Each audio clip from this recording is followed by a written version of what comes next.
Good morning. This is my testimony. It's a testimony that I'm not proud of, but I am proud that God used me to present this to you. 34 years ago, I graduated from high school in 1984 at the weight of 430 pounds. I had developed diabetes by the time I graduated from beauty school in late 1985. In 1986, I was admitted into the hospital with a blood sugar of 400, and I was blind. So, my parents, the hospital they had me in, there was a surgeon there doing the gastric bypass. And what that is it's a surgery where they take your stomach and reduce the size of it by putting a band around it. So it reduced the size of my stomach. They connected the small intestine to the end of that stomach, which was connected to the esophagus, and it bypassed the rest of the small intestine, the large intestine where you absorb your protein, your weight, your calories, and all that stuff. It bypassed that and went straight to the bowel. Well, I had this procedure, and the first year and a half, I lost a significant amount of weight. It took me a little under 300 pounds. My diabetes was gone. So, I have a new quality of life. So, during this time, I began to experience mental anguish from losing the weight so fast, and I wasn't prepared, and I was so scared to gain it back. I became a bulimic. Bulimia is a eating disorder that you either use laxatives or throw up just to get rid of food so you won't gain weight.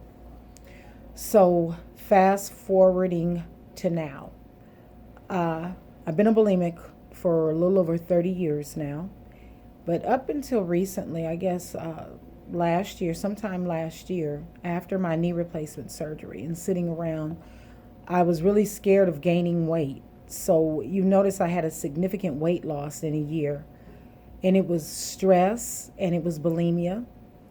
And I thought it was just very mental, but it became medical because the band was closing up around the stomach that was sectioned off for me. The band was getting smaller, and I didn't know this, but I was fainting a lot. And after my daughter found me in glass one night and encouraged me to go to the hospital, I did, and I waited because I needed to work Friday and Saturday. Friday, I couldn't even make it in. I was so weak. Saturday, I went in, but can only work not even a half a day, a few hours in that day. When I got home, I don't remember how I even got in the house. So Sunday, the 12th, my sister took me to the hospital. I wanted to come to Harbor because it's a practicing hospital, and the doctors find and they run tests and they care. And it was the best decision I could have made. When I got here, I was so dehydrated. My veins had collapsed. They were flat. They found a vein, but they had to hold it in, the IV in with tape so that I could get the nutrients I needed. My protein was gone. I had no potassium, my magnesium. I was just totally dehydrated, really bad. That was on the 12th. I've been in the hospital for 12 days now. Excuse me. I was supposed to have surgery on Wednesday of this week, as I posted, but they had to postpone it because they found through the testing that my esophagus was so messed up, and that our esophagus doesn't repair itself. So they have to go in and sew my esophagus, take the band off, make the esophagus and the hole in my stomach the same size so that I can consume food. Because mind you, I haven't consumed a real meal in over 30 years. So they're going to do that procedure and leave it where it's still a bypass, but because they have to cut a healthier piece of intestine and do some other stuff inside of me, there's going to be a tube I'm going to have to wear for a couple of months coming out of my body. All of this was to fit an image, to lose weight, but then it became addicting because I wanted to fit in. I've been obese all my life, probably since 5th grade, and I've been teased, pushed, suicidal, just, everything that comes with obesity, the hidden things that come with it, the bulimia.